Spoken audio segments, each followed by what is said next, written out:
Morning walk కార్యక్రమంలో పాల్గొన్న మంత్రి జూబ్లీహిల్స్ నియోజకవర్గంలోని రెహమత్ నగర్ డివిజన్ పలు బస్తీల్లో పర్యటించిన మంత్రి వివేక్ వెంకటస్వామి చైర్మన్లు ప్రజలతో కలిసి సమస్యలను తెలుసుకుంటూ త్వరలోనే పనులను పూర్తి చేస్తామని హామీ ఇవ్వడం జరిగింది. కాంగ్రెస్ ప్రభుత్వం చేసిన అభివృద్ధి పనులు, సంక్షేమ పథకాల గురించి ప్రజలకు వివరించారు.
ఈరోజు ప్రొద్దున రెహమత్ నగర్ డివిజన్లో కార్మిక నగర్ నుంచి ఇందిరానగర్, వినాయక్ నగర్, బ్రహ్మశంకర్ నగర్, ఓం నగర్ ఒక 10 బస్తీలు తిరగడం జరిగింది.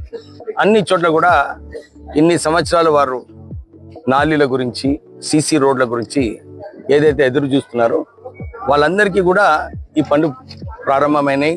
కొన్ని చోట్ల పూర్తిగా కూడా అయిపోయినాయి. వాళ్ళు ఊహించలేదు. నేను ఇక్కడ ఇన్ఛార్జ్గా మంత్రిగా తీసుకున్నప్పుడు వీళ్ళందరూ వచ్చి నాకు రిప్రజెంటేషన్ ఇచ్చినారు.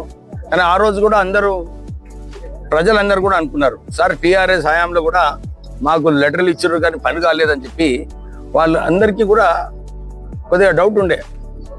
అయితే నేను వారికి చెప్పినాను, ఏదేమైనా కానీ రేవంత్ రెడ్డి ముఖ్యమంత్రి గారు మాట ఇచ్చినప్పుడు మాట పూర్తి చేసుకుంటారు. గ్యారంటీ కార్డులు పూర్తి ఎట్లయితే చేసినారో, ఇందిరమ్మ ఇల్లు గురించి, సన్న బియ్యము, ఇవన్నీ కూడా మా ఆర్థిక పరిస్థితి టీఆర్ఎస్ ఖజానా ఖాళీ చేసి, దోపిడీ చేసి, కమిషన్ల మీద కమిషన్లు దోచుకొని పెద్ద పెద్ద బిల్డింగ్లు, ప్రాజెక్టులు కట్టి కమిషన్లు దోచుకున్నారు. మన కాళేశ్వరంలో చూసినాము, మిషన్ భగీరథలో చూసినాము. ఎక్కడ కూడా ఒక్క పైసా ప్రజలకు ఉపయోగపడలేదు. ఇవన్నీ దోచుకొని తినడం వలన ప్రజలందరూ కూడా మార్పు కోరినారు. ఇప్పుడు ఈ జూబ్లీహిల్స్ నియోజకవర్గంలో అన్ని ప్రాంతాలలో ఎక్కడైతే ఈ నాలీలు అవసరమో, సీసీ రోడ్స్ అవసరమో, ప్రత్యేకంగా ఈరోజు పాదయాత్ర చేసేటప్పుడు ప్రజలందరూ కూడా చెప్తున్నారు, సార్ మాకు ఈ హైటెన్షన్ లైన్ ఉండే, ఇప్పుడు దానికి కేబుల్ వేసిస్తున్నారు, దాన్ని కూడా షిఫ్ట్ చేయడం జరిగింది, బంచింగ్ చేయడం జరిగింది.